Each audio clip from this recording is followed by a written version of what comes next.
LeBron continues to make a strong case for the title greatest of all time with yet another historic performance in Game 5.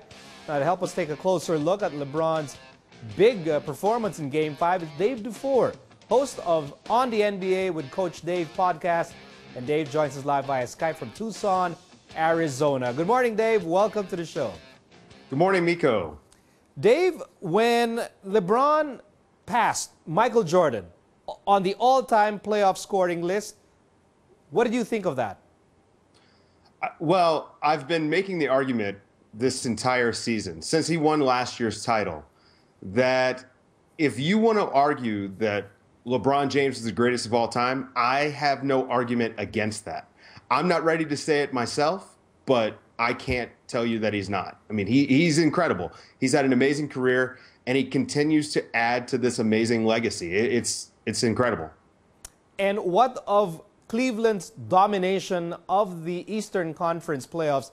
I know there's that one blemish, that one loss to the Celtics, but how would you sum up their run, their dominant run to the finals? Well, I mean, they're head and shoulders above every team in the East, and I don't see that changing for the foreseeable future unless a major free agent move happens this summer that we're not anticipating. And I don't mean like a Gordon Hayward. I mean like Gordon Hayward, Jimmy Butler, and Paul George all wind up in Boston. This team has been, this Cleveland team has been perfectly built around LeBron. It highlights all of his superpowers. And this was completely expected by me, and I think everyone else as well.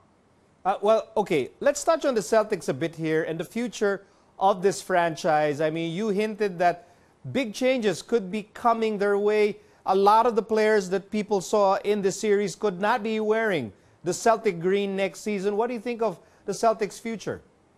Well, right now they sort of have a foot on both sides of the fence. They're ready for the future. They've got Jaylen Brown, who to me looks like a potential top 25 player one day. And they've got the number one pick. You know, obviously, they're going to take Markelle Fultz, number one. So they're set up for a run in 4 or 5 years. I think they kind of overachieved this season by making the conference finals. You know, this team is probably 2 years away from really being a competitor in the East. And so they could be a few pieces away next season. And again, Gordon Hayward is a big possibility for them. Maybe they cash in some chips and try to get Jimmy Butler or Paul George. The concerns about Paul George, you know, he wants to go to LA, at least if you believe the stories. So do you take that risk to make a run next year, or do you set yourself up for maybe 4 years down the line when LeBron is not this version of LeBron? Well, okay, let's go back to LeBron. And talking about this version of LeBron, I think people forget that, you know, LeBron is not getting any younger, and yet it appears he's getting even stronger. I mean, how is this possible, Dave? Are we sure that this is not a Benjamin Button situation? I mean, he's just incredible. And, you know, as far as I know, he didn't make any trips to Germany or Miami this season. So I don't know what he's doing, but I need to get whatever he's taking, he's just incredible. We've never seen an athlete 14 years into his career look better than LeBron James. He's just incredible.